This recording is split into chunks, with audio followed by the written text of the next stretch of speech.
தமிழ் எழுத்தின் வடிவமெல்லாம் என் கண்டவாடி தெய்வம் அல்லவா? விளக்கமாக சொல்லும்.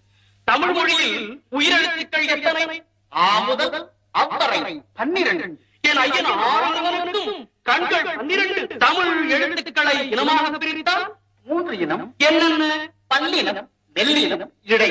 அந்த 3 இனங்களில் 3 எழுத்துக்களை எடுத்துத்தான் என் கந்தவேலுக்கு முருகு என்று பெயரிட்டார்கள். முருகு என்றால் அழகு, இளமை, பெருமை, உயர்வு, முதுமை இல்லாமை, இன்னும் சொல்லிக் கொண்டே இருக்கலாம். ஒரு இனத்திற்கு எத்தனை எழுத்துக்கள்? கச்சடத்தப்பர, ஞயன நமன, எரள வழல என்று இனத்திற்கு 6 எழுத்துக்களாக பிரித்தார்கள். இனம் ஒன்றுக்கு எழுத்துக்கள் 6.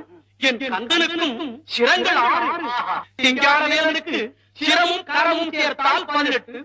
தமிழ் மொழியில் மெய்யெழுத்தும் 18. மொழியில் மட்டுமா? பார்க்கும் இடமெங்கும் நீக்க